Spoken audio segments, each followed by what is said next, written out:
Bueno, nos da mucho gusto en esta mañana estar con todos ustedes. Les recomiendo este libro, ¿verdad? Irak, Siria y el Anticristo. Los que nos ven por la televisión también estamos invitándolos para que lo adquieran. Se puede adquirir a través de electrónicamente, lo pueden bajar electrónicamente o lo pueden pedir también físicamente. Irak, Siria y el Anticristo. Una de las cosas más maravillosas que podemos encontrar nosotros es que en la Biblia se nos muestra que la humanidad tuvo su inicio en el jardín del Edén, precisamente donde se encuentra ahorita geográficamente Irak. En 1935 se le cambió el nombre a Irak. Antiguamente se llamaba Persia, porque los iraquíes no son árabes. Los iraníes no son árabes, los iraníes son persas. Pero Irak, Siria e Irán, esa zona del Medio Oriente, es precisamente donde corre el río Tigris y Éufrates. Y estos dos ríos que están descritos en Génesis capítulo 2 son precisamente los ríos que corren desde Turquía y recorren todo Irak, parte de Siria y desembocan en el Golfo Pérsico. Y ahí fue precisamente donde la Biblia localiza el jardín del Edén. Los que traigan su Biblia en esta mañana la pueden abrir en el capítulo 4 del libro de Daniel. Daniel capítulo 4.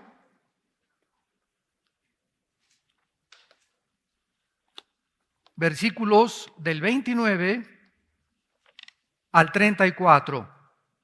Daniel 4, versículos 29 al 34. Y dice así: al cabo de 12 meses, paseando en el palacio real de Babilonia, habló el rey y dijo: ¿no es esta la gran Babilonia que yo edifiqué para casa real con la fuerza de mi poder y para gloria de mi majestad? Aún estaba hablando la palabra en la boca del rey, cuando vino una voz del cielo: a ti se te dice, rey Nabucodonosor, el reino ha sido quitado de ti. Y de entre los hombres te arrojarán, y con las bestias del campo será tu habitación, y como a los bueyes te apacentarán. 7 tiempos pasarán sobre ti hasta que reconozcas que el Altísimo tiene el dominio en el reino de los hombres y lo da a quien él quiere.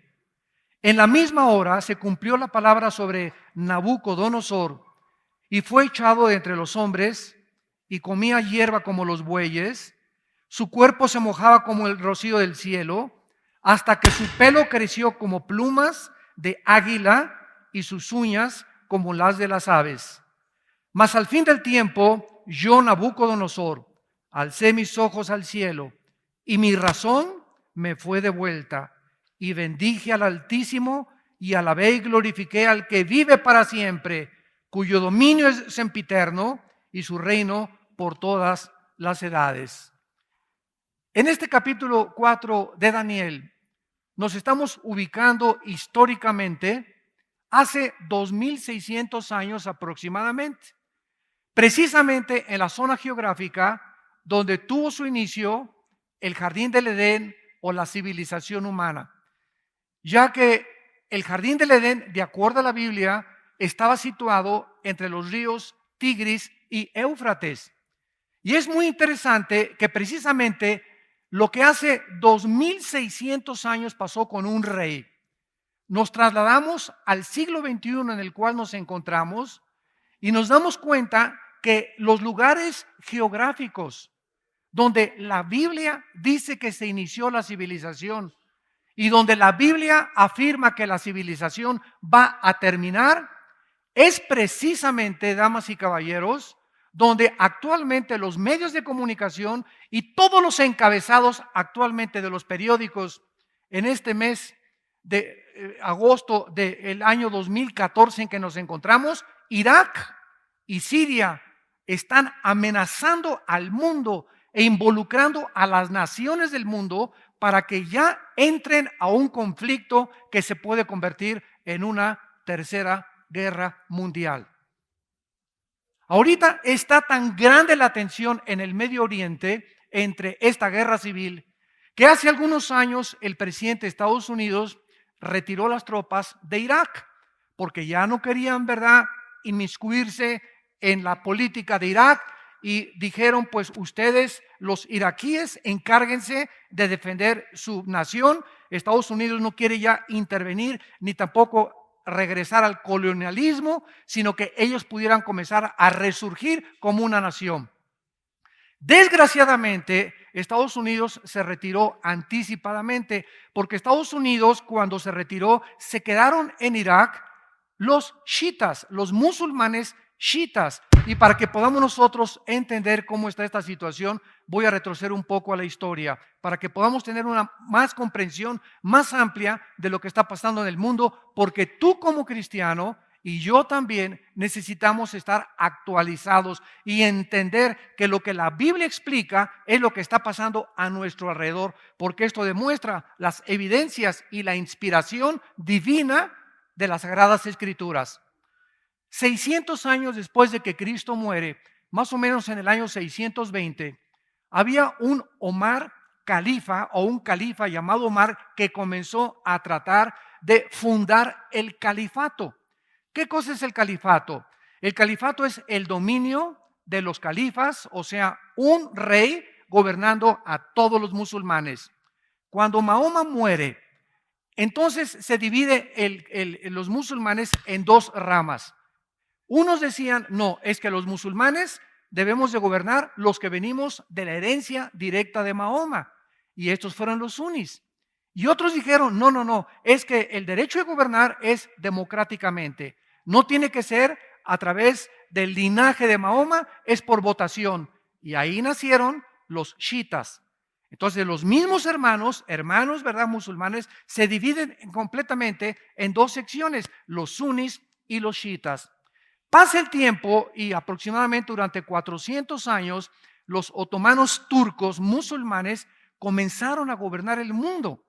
Y llegamos al siglo XX, cuando a principios del siglo XX llegan entonces los musulmanes a tratar ya de entrar en Europa y en el África, y viene la Primera Guerra Mundial y los ingleses vencen después de la Primera Guerra Mundial, y entonces los ingleses comienzan a sacar a los otomanos turcos y se acaba a principios del siglo XX el imperio de los musulmanes o de los turcos.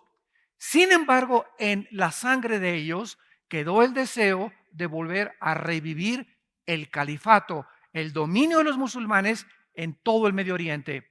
Bueno, viene la Segunda Guerra Mundial, viene Hitler y entonces las Naciones Unidas votan para que los ingleses se salgan también de todo el Medio Oriente y entonces reparten el Medio Oriente, que se llamaba en aquel tiempo Palestina, por la esposa de uno de los emperadores romanos que se llamaba Palestina. Le quitan el nombre de Israel para robarle a Israel su nombre y entonces reparten a través de diferentes tratados diplomáticos la tierra de Palestina y le asignan a Israel una parte de esto, y los refugiados que se quedan ahí en Israel después de que los judíos regresan son los que se llaman ahorita los palestinos, que ocupan la franja de Gaza, que están mandando cohetes a Israel, y el Banco Oriental, que es lo que era Judá, o también se llama actualmente Jericó. Muy bien, después de la Segunda Guerra Mundial, los árabes se juntan y los quieren volver a sacar a los judíos, y entonces durante todo el siglo XX los musulmanes fueron hechos completamente a un lado. Sin embargo, a partir del año 2004, 2005, más o menos, comienza un conflicto en el Medio Oriente que se llamó la Primavera del Medio Oriente o la Primavera Árabe, donde surge un grupo por primera vez en el Medio Oriente, en Egipto, que es el país donde más musulmanes tiene y que se llama la Hermandad Musulmana. Este grupo de la Hermandad Musulmana comenzaron a tratar de derrocar al presidente egipcio, lo cual lo lograron, y establecerse ellos para establecer el califato. No les funcionó porque volvieron otra vez a derrocar a ese presidente y entonces surge la guerra civil de Siria. Ahí en Siria los rebeldes quieren derrocar a Bashar Assad, sacarlo totalmente del presidente de Siria, porque el califato, los musulmanes no quieren ya monarcas ni reyes en el Medio Oriente. Ahorita están amenazando a los sauditas, Arabia Saudita, para sacar al rey. Están amenazando al rey Hussein de Jordania. Quieren completamente ellos gobernar todo el Medio Oriente. Estoy hablando de Siria, Irak, Irán, Jordania y el Líbano para controlar el petróleo. El que controla el petróleo, damas y caballeros santos de Dios, la persona que controla el Medio Oriente, controla el mundo. Y esta es la razón por la cual los Estados Unidos de Norteamérica trataron de apoyar a Israel desde 1948, porque es el único aliado que tiene el Occidente. Todos los demás alrededor están tratando de entrar a apoderarse del petróleo y todo el mundo, ¿verdad? Rusia, Estados Unidos, Europa, todo el mundo porque quieren controlar el mundo, tal como la Biblia lo profetizó. El rey Nabucodonosor, hace 2600 años aproximadamente, quería hacer lo mismo, quería engrandecer completamente su imperio, dominar el mundo, y esto ha surgido en la naturaleza autodestructiva de todos los seres humanos, conquistar a los demás. La Biblia le llama a esto soberbia. Y el tema de esta mañana es la locura de la soberbia en el libro de Daniel. El rey Nabucodonosor fue el rey más famoso que ha tenido Babilonia, lo que es actualmente la nación de Irak. En Irak estaba el jardín del Edén.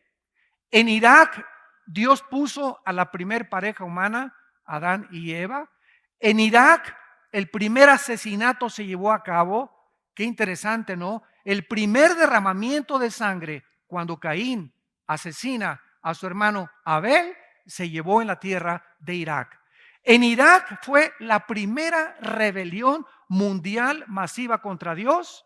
Génesis capítulo 11, la Torre de Babel.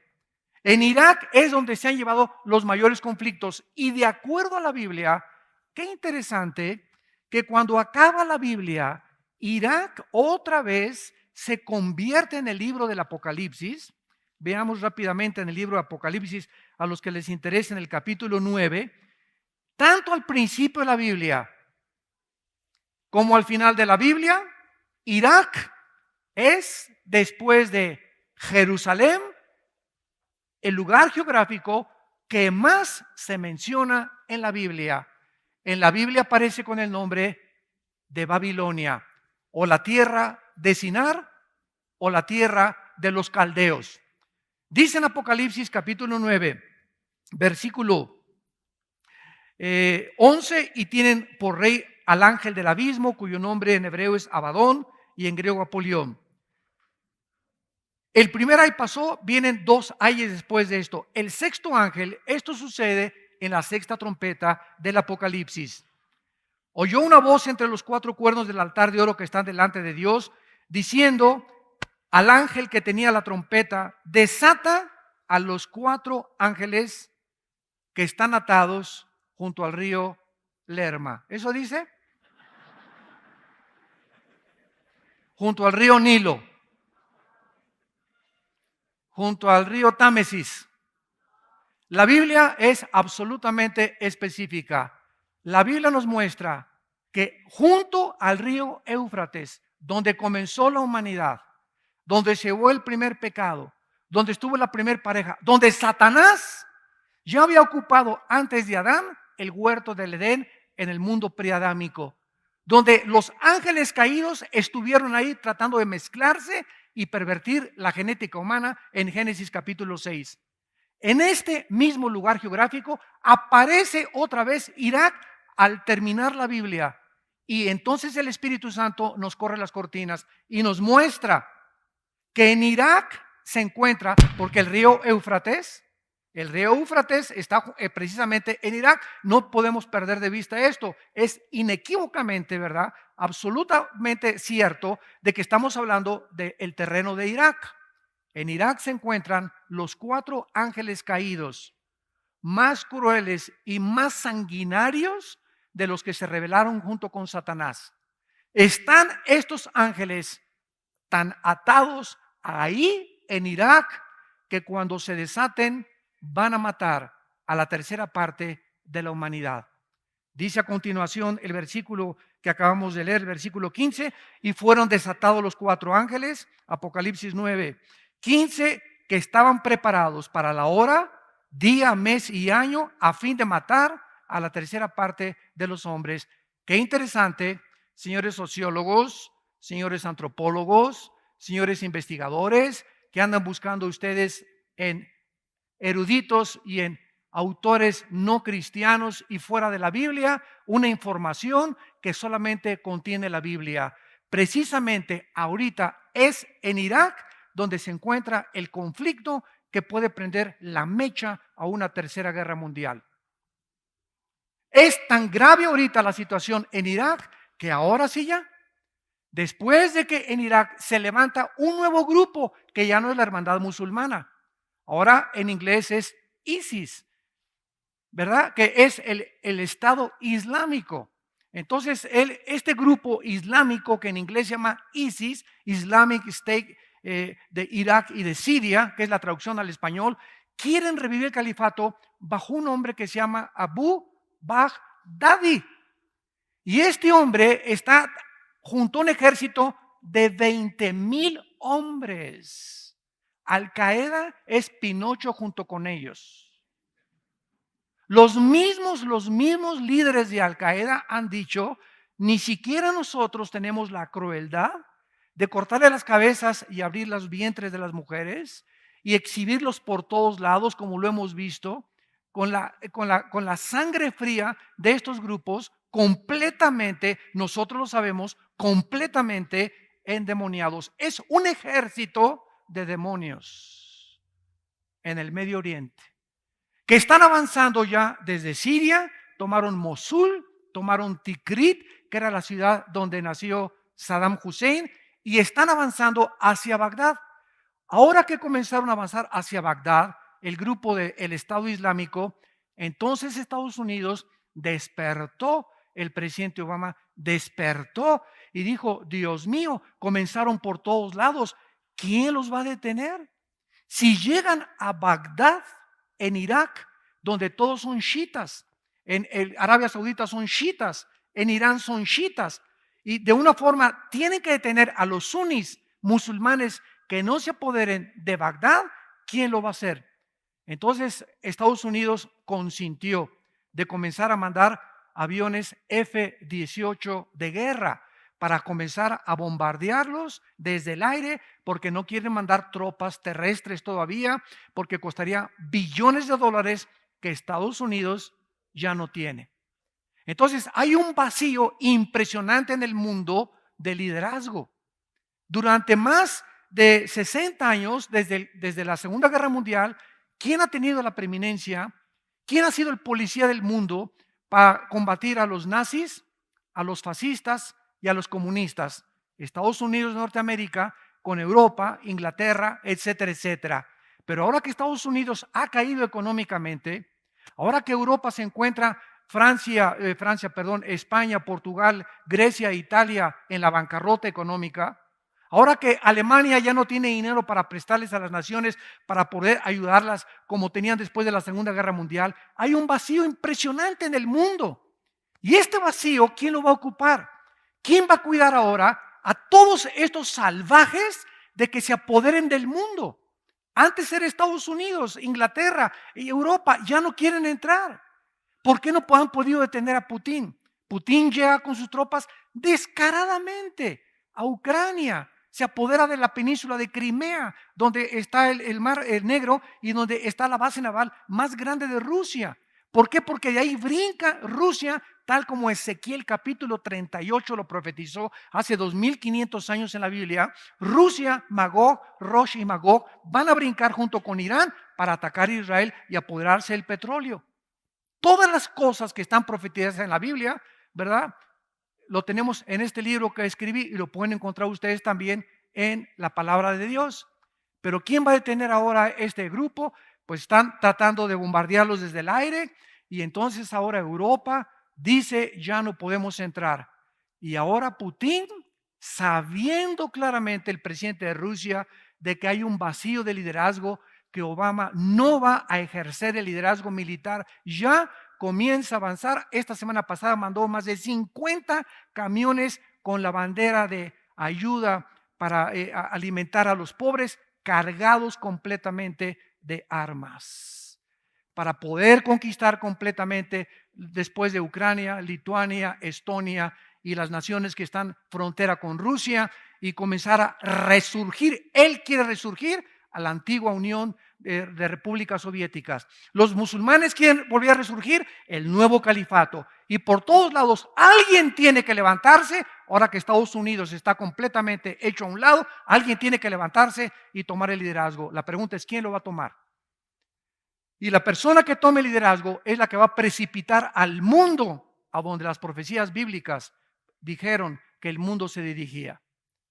Toda esta información es maravillosa a la luz de la Biblia, y el ejemplo que tenemos en el rey Nabucodonosor, presidente rey de Irak, del imperio babilónico, el más grande que ha existido después del imperio romano, era precisamente que este rey comenzó a ensoberbecerse y a creer que él podía gobernar el mundo, hasta que 3 veces, regresamos al libro de Daniel, 3 veces se le da este mensaje al rey de Irak.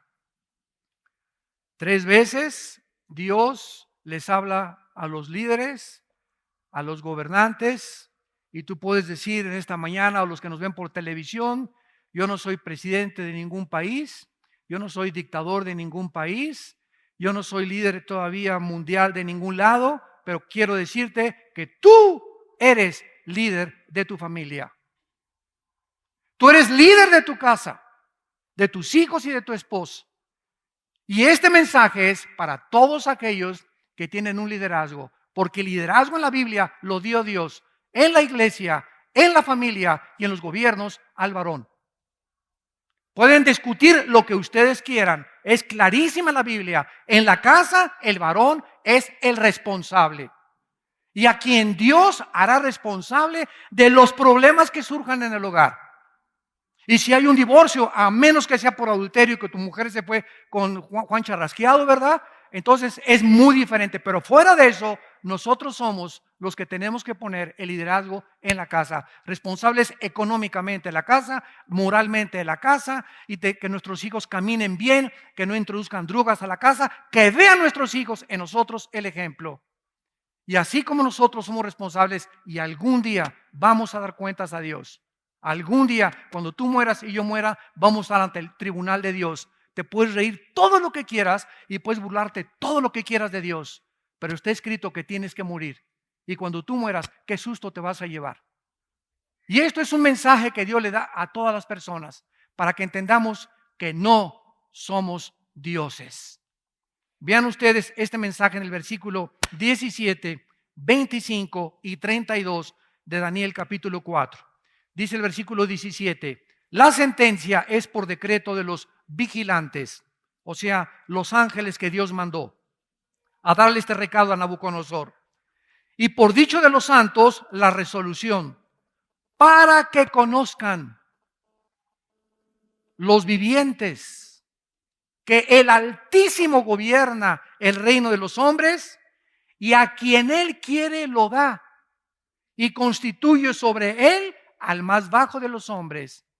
Nabucodonosor había tenido un sueño, que era un árbol que crecía inmensamente hasta el cielo, y cuyo follaje del árbol era grandísimo, y las aves venían y se paraban en las ramas de este árbol, y abajo venían también los animales, y bajo la sombra de este árbol comenzaban a pacer las vacas y todos los animales, los mamíferos y todos los del campo. Y entonces el rey comienza a sufrir y dice, ¿quién me va a interpretar este sueño? Y por variar, ¿verdad?, le habla a los discípulos de Walter Mercado, a los astrólogos y a los magos y a los brujos y a los chamanes. A ver, vengan y díganme ustedes de qué se trata este sueño. Y como ninguno de ellos podía interpretar el sueño, ¿qué significaba ese árbol que había llegado hasta el cielo? ¿Se acuerdan Nabucodonosor de que anteriormente había tenido otro sueño en el capítulo 2, ya lo vimos, de una gran estatua, ¿se acuerdan? Con la cabeza de oro, los brazos y el pecho de plata, el vientre de bronce y las dos piernas de hierro y los dedos de los pies, una mezcla de hierro mezclado con barro, que no vamos a detenernos aquí, está en el capítulo 2, ya lo vimos, que simbolizaban los imperios mundiales gentiles hasta la venida de Jesucristo. Entonces Nabucodonosor se acuerda de Daniel y Daniel llega otra vez a la presencia del rey y le dice: rey, tú eres ese árbol que llegaba hasta el cielo. Y todo el follaje y todo lo que tú tenías son las personas de las naciones junto a Babilonia que se acogieron al poder de tu majestad, de tu honor y de todo lo que Dios te ha dado. Sin embargo, la Biblia nos muestra que cuando Dios le interpreta este sueño a Daniel, Daniel le dice: pero Dios dice que ahora van a cortar este árbol y esto significa que tu reino ha terminado, pero vamos a dejar las raíces, dice la interpretación del sueño, significando que si tú te arrepientes, puedes regresar a gobernar, pero en este lapso vas a perder la razón. Vas a perder la razón. Damas y caballeros, si me pongo a mencionar ahorita algunos líderes del mundo, de las naciones y del pasado, son hombres que a la luz de cualquier punto de vista psicológico estaban completamente enfermos de sus facultades mentales. José Stalin, Adolfo Hitler, Alejandro el Magno, Saddam Hussein, Atila, Muammar Gaddafi y todos estos líderes del pasado y de hace algunos años que nos damos cuenta que ¿qué les sucedió? Se ensoberbecieron.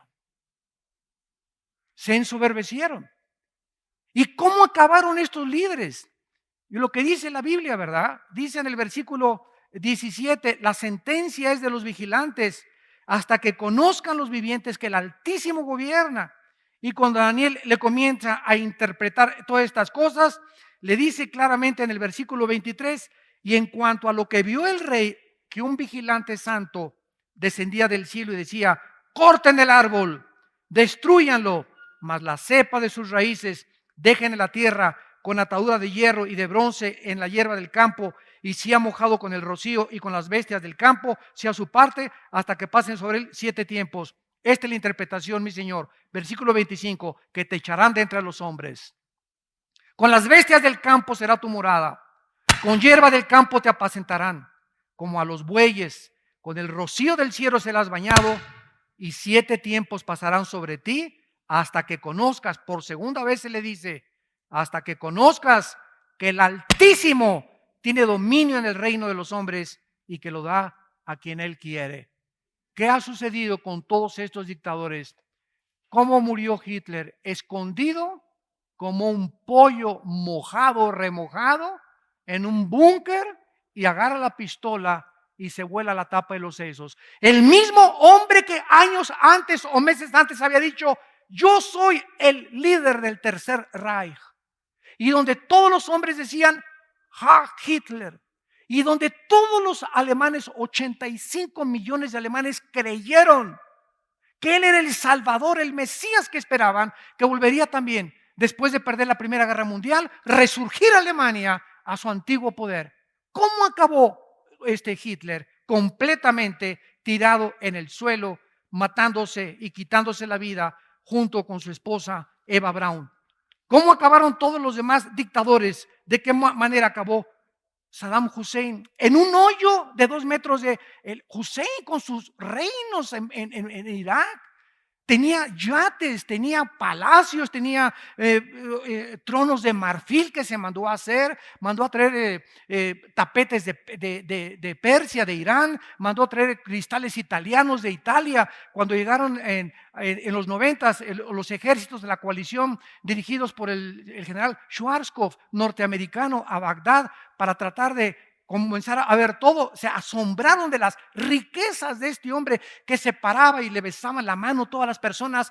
¿Cómo acaba Hussein en un hoyo de 3 metros con lleno de piojos en la barba y completamente desquiciado? Así acabó. ¿Cómo acabó Muammar Gaddafi, el líder de Libia? ¿Cómo acabó ese hombre que se paseaba así con un despotismo y una soberbia? Mandó matar mujeres, mandó matar niños, multimillonario, derribó un avión que salió de Londres hacia otro destino con 360 pasajeros y nadie le pudo hacer nada porque comenzó a vender el petróleo que tiene Libia. ¿Cómo acabó?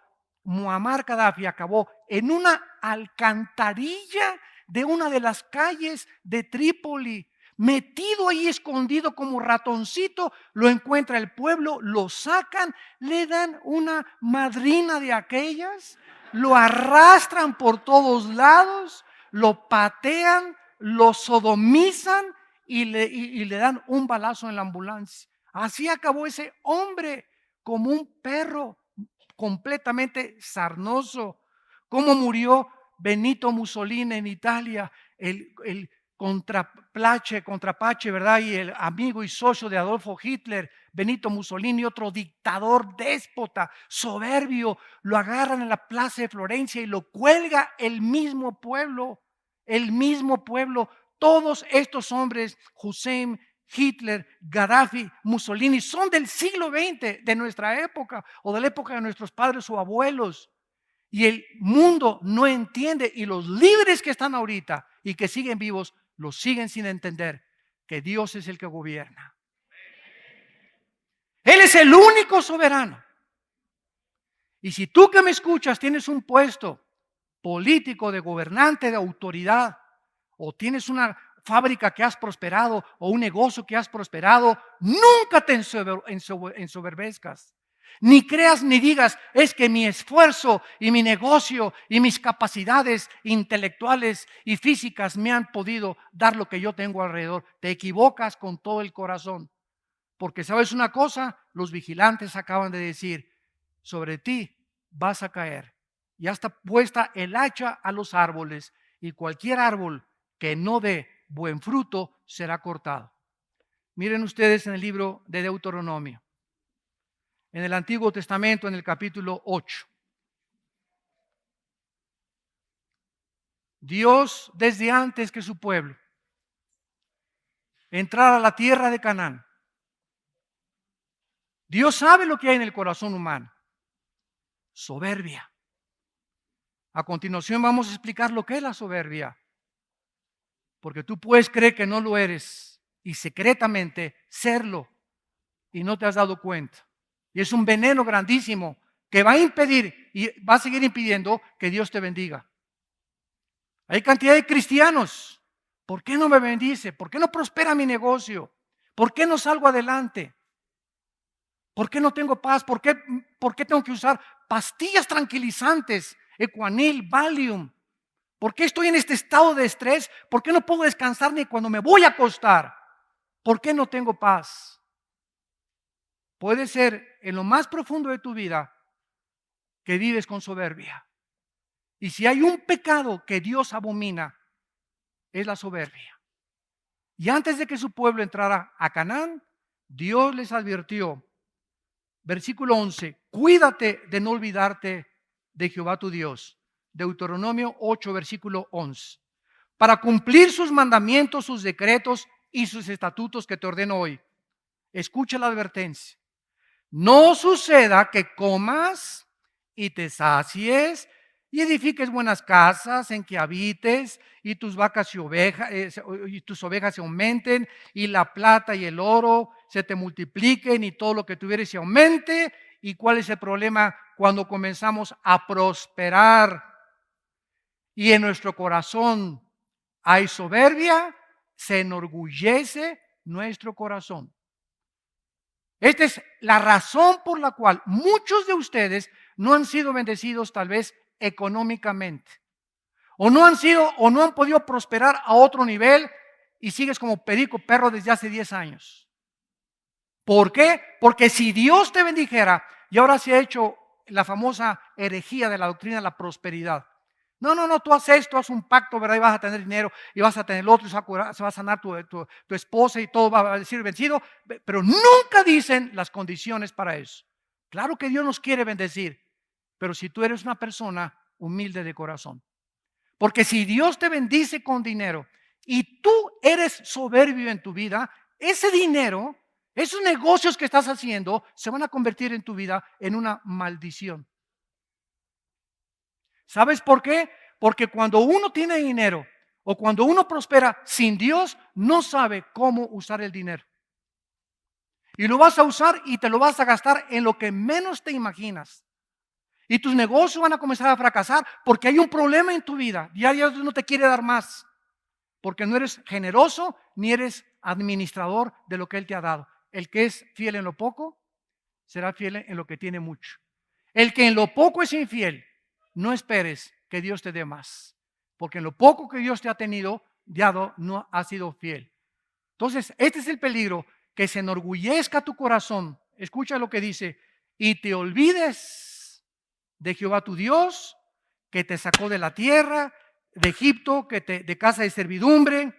Versículo 16, que te sustentó con maná en el desierto, comida que tus padres no habían conocido, afligiéndote y probándote para a la postre hacerte bien, y digas en tu corazón, mi poder y la fuerza de mi mano me han traído esta riqueza. Esa es la soberbia, tratar de buscar tu identidad aparte de Dios. Tratar de ser algo o de alguien y sacar a Dios de la ecuación.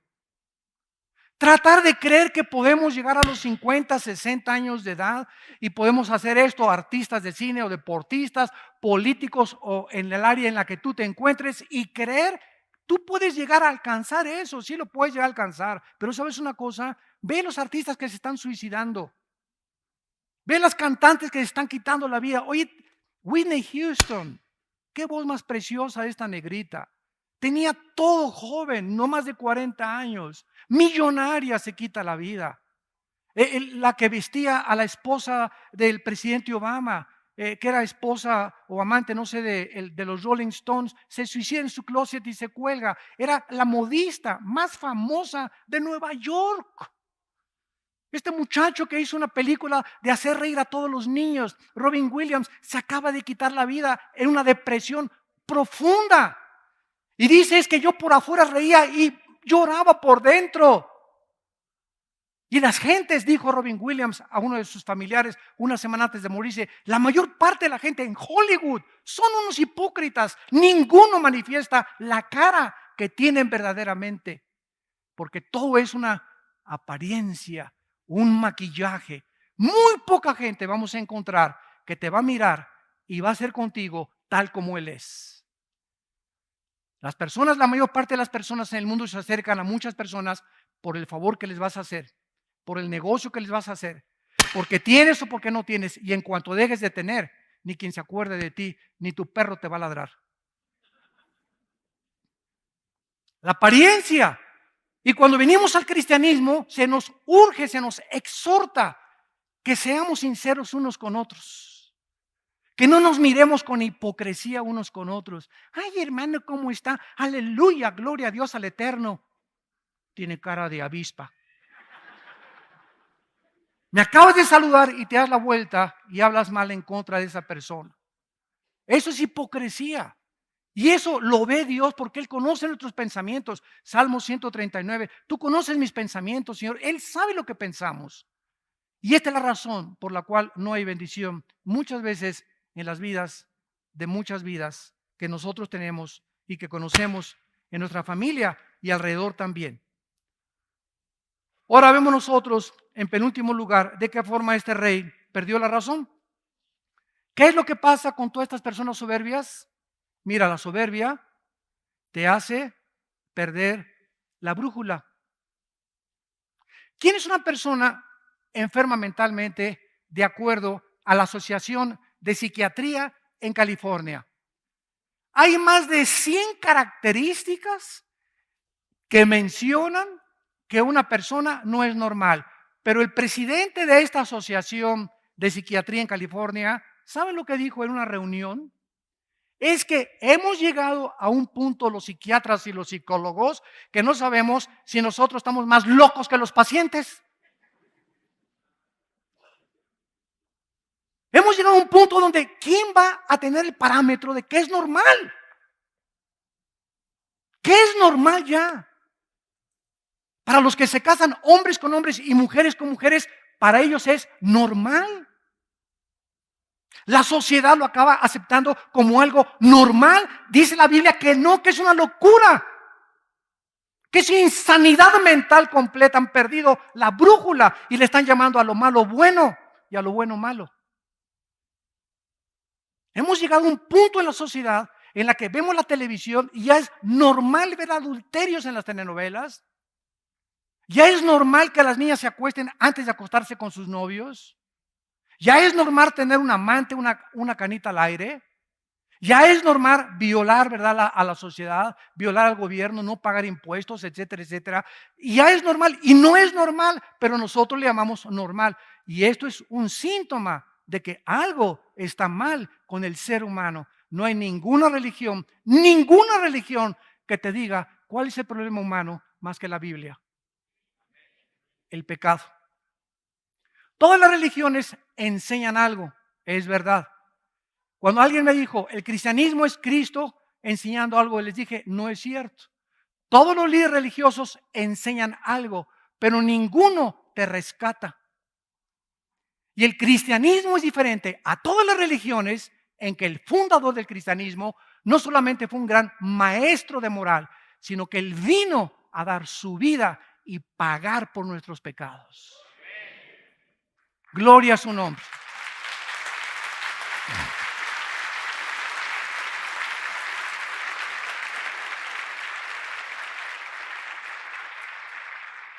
Esa es la grandeza del cristianismo. Es la diferencia del cristianismo a cualquier otra religión. Todas enseñan algo. Confucio enseñó algo, Mahoma enseñó algo, el Zaratustra enseñó algo, pero ninguno de ellos vino a rescatar a la humanidad más que el Hijo de Dios en una cruz. Y cuando venimos a la historia del Hijo de Dios, a la historia de las naciones, a la arqueología moderna, a la genética, a la física, a la química, a la antropología, y la comparamos con la Biblia, decimos, es más moderna que el periódico de mañana en la mañana. Y esto es lo que está pasando en el mundo, son las evidencias más grandes. El otro día tuve la oportunidad de ver un programa de esos que hacen entrevistas en una estación de televisión, CNN, en un programa que se llama Cala. Y entrevistaron a un ateo,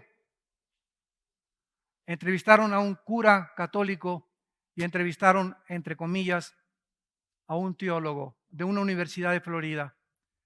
Y el ateo comenzó a decir, bueno, de veras, una risita que es clásico de los ateos, burlona.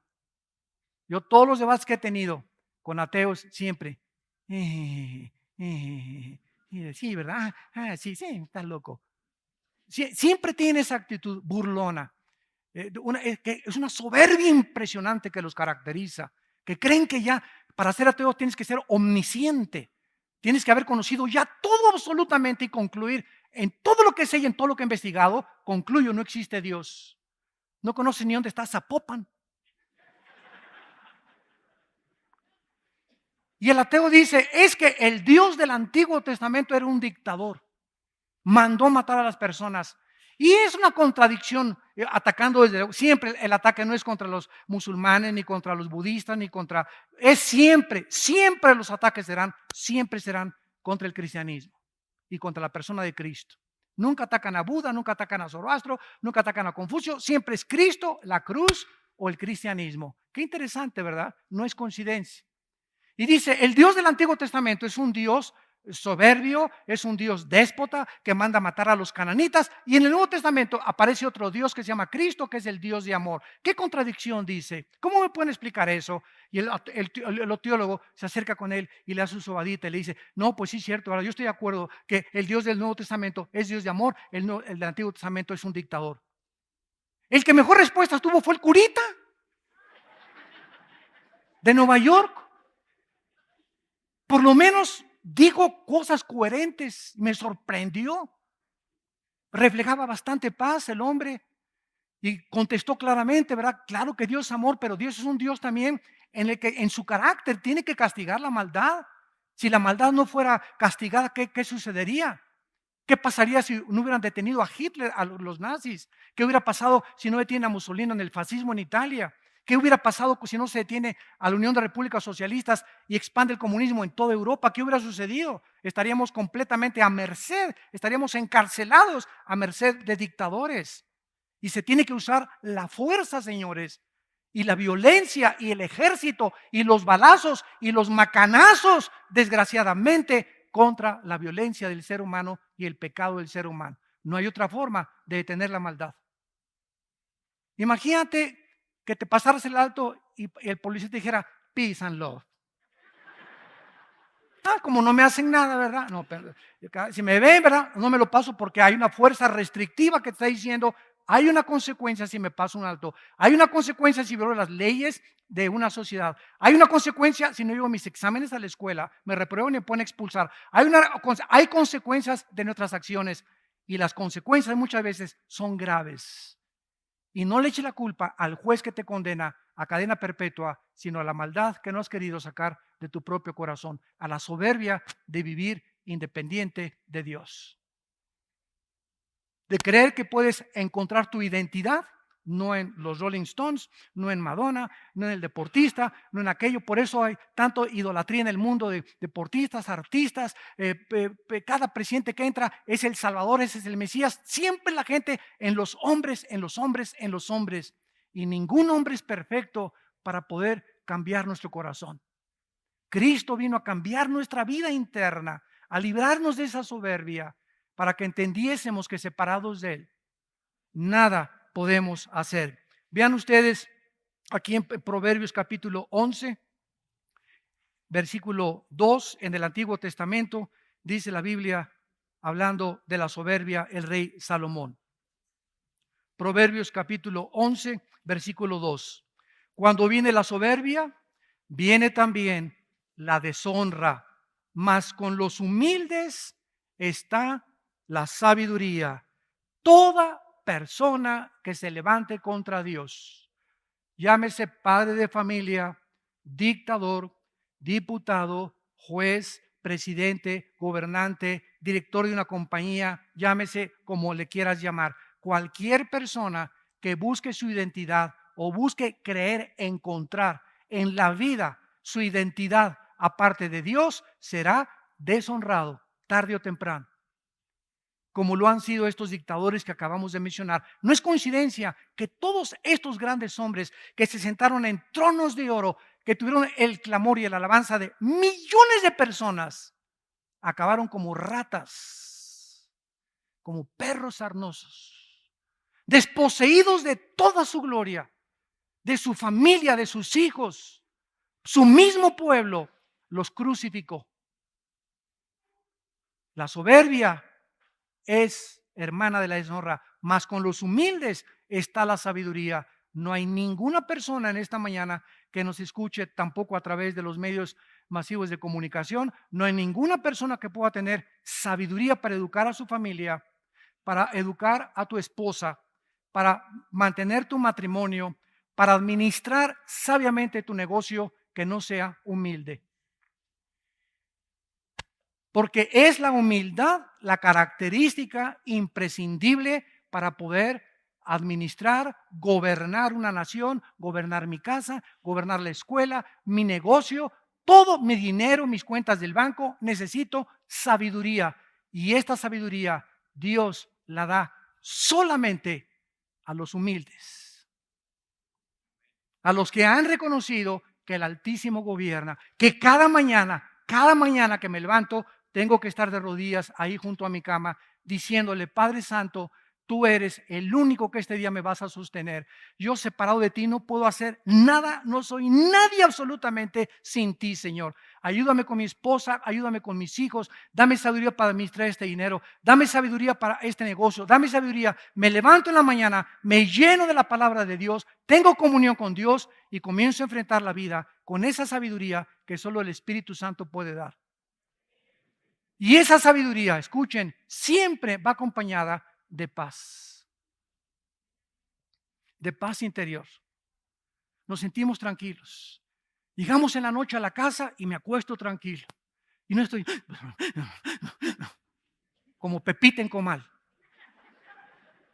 y me despierto a las 11 y eso, y pienso, ¿y qué haré mañana? Y a la 1 de la mañana, y prendo un cigarro a la 1 de la mañana, o se echa un mezcal a las 2 de la mañana, o unas pastillas tranquilizantes, y te levantas como león enjaulado. Ya tus hijos no tienen comunión contigo, no tienes tiempo para nada, te vas de vacaciones y el domingo que es para descansar, llegas a tu casa y a seguir trabajando porque eres un hombre trabajador. Eres tonto. Eso no es sabiduría. Dios quiere que disfrutes tus hijos, tu familia, el tiempo, Chapultepec, los árboles, el caballo, el rancho. No pienses en nada. Juega con tu perro Fido, juega con tus hijos, carga a tus nietos. Dios quiere que disfrutes la vida, que goces la vida. Una sola vida vivimos nada más.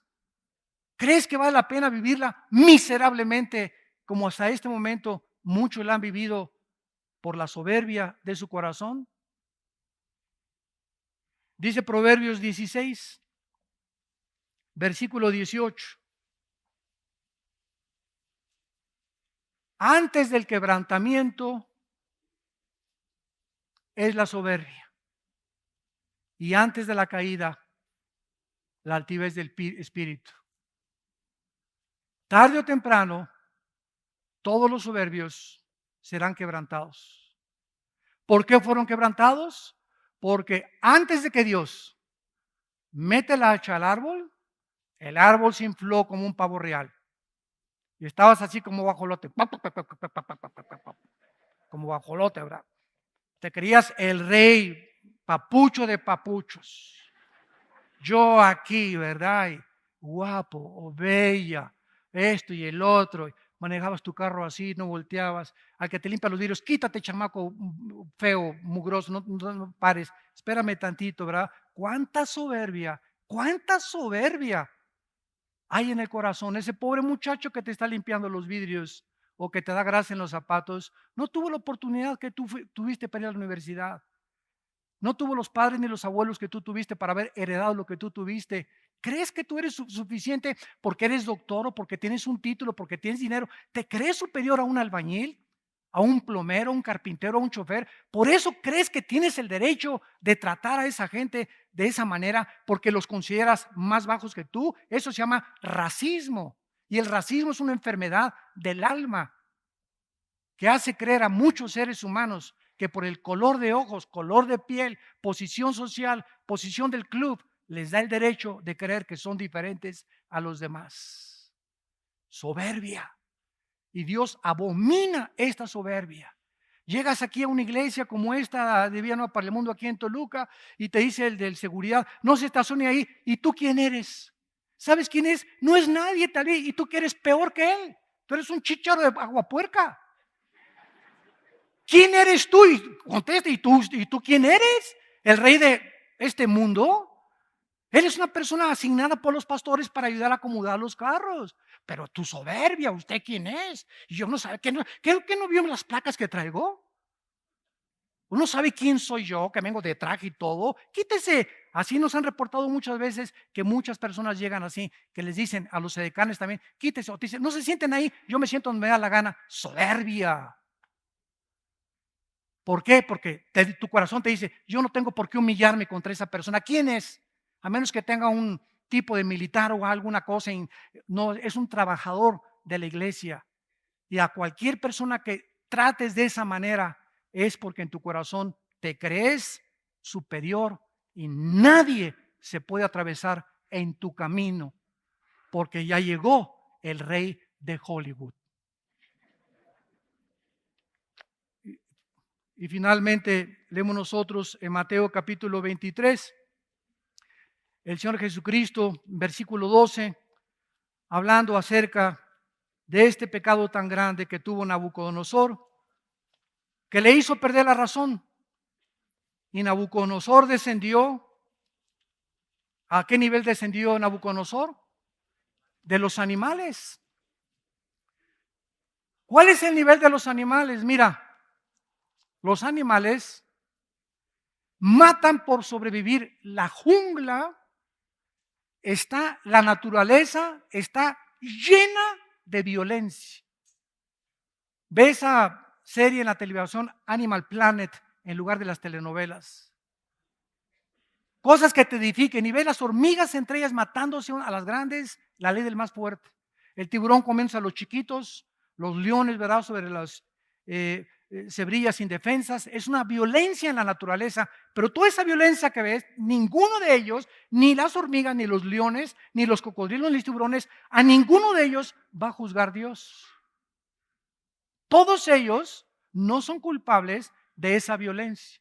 De acuerdo a la Biblia, esa violencia que nos rodea en el mundo animal, en el mundo de los insectos, el ébola, esos virus que atacan el cáncer, que es un cáncer, son células que atacan a las demás, violencia internamente, violencia en el mundo microscópico, violencia en el mundo macroscópico, cometas que se salen de su trayectoria, todo eso que vemos fuera de lo normal tiene una causa, de acuerdo a la Biblia, el pecado humano.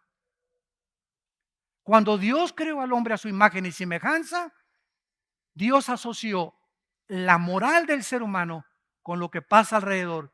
En el momento en que Adán y Eva se rebelan contra Dios, las flores comienzan a tener espinas, los alacranes veneno, las víboras veneno, los leones se convierten feroces, y todo esto se cambiará cuando Cristo regrese en el milenio.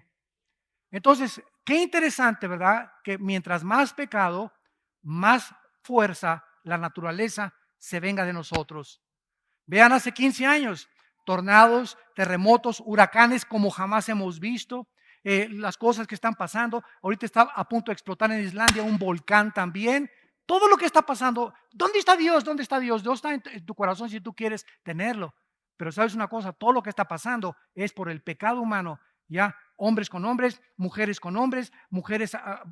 divorcios están al por mayor por todos lados, los jóvenes desorientados, no hay luz, no hay una brújula, cada quien hace lo que bien le parece que está dentro de su corazón. Esta es la filosofía con la cual se resume la humanidad. Cada quien hace lo que le parece según en su corazón. Pues para mí esto es bueno, para ti es malo. Tú sigue con eso, para mí esto es bueno. ¿Sabes una cosa? Si fuera así, el relativismo, entonces, ¿quién nos da el parámetro y la línea y la medida de la moral? Para eso nos dejó Dios este libro. La Biblia, para que sepamos qué es bueno y qué es malo.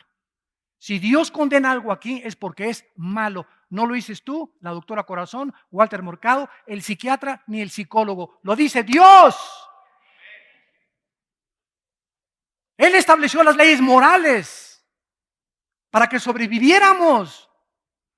Y por eso estamos a punto de autodestruirnos por la soberbia que han sacado a Dios de sus corazones. Y finalmente dice Mateo 23, versículo 12, porque el que se enaltece será humillado y el que se humilla será enaltecido. Padre, te damos gracias por tu palabra en esta mañana. Te damos gracias porque fuimos creados a tu imagen y semejanza. Y ninguno de nosotros es Dios, ni lo seremos jamás. Ningún ser humano puede establecer un patrón de conducta o de moral para sí mismo, para una sociedad o para una cultura. Porque entonces lo que los nazis hicieron a sus ojos era bueno. ¿Quién se atrevería a condenarlos? Cuando a sus ojos los judíos eran insectos y ratones. ¿Quién puede detener a este ejército ahorita en el Medio Oriente? Que los que no pertenecen a su religión son decapitados. Para ellos, esa es la ley. Pero tu palabra dice que serán algún día condenados y juzgados por el tribunal cósmico de Dios. No matarás, dice la Biblia, ni lastimarás a tu prójimo, porque Dios es vengador de todas estas cosas. Padre, somos criaturas que dependemos de ti. En ti somos y nos movemos y existimos. Y separados de ti, nunca nada podremos hacer. Pídele a Dios en esta mañana que te perdone tus pecados. Ustedes que nos ven por la televisión, arrepiéntanse de su soberbia. ¿Qué es la soberbia?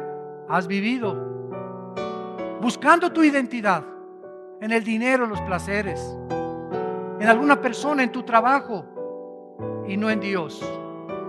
Esto también se llama idolatría, porque la soberbia y la idolatría, junto con la deshonra, son hermanas. Arrepiéntete y ven a la cruz.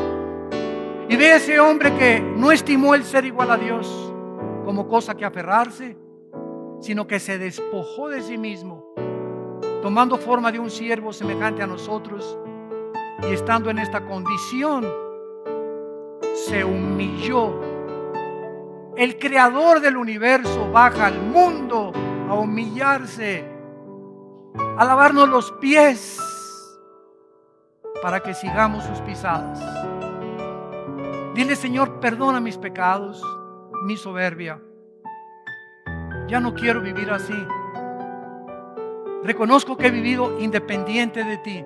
Te pido que entres a mi corazón, porque creo que en la cruz con tu sangre pagaste por mis pecados, y que seas mi Señor y mi Salvador. En el nombre de Cristo. Amén.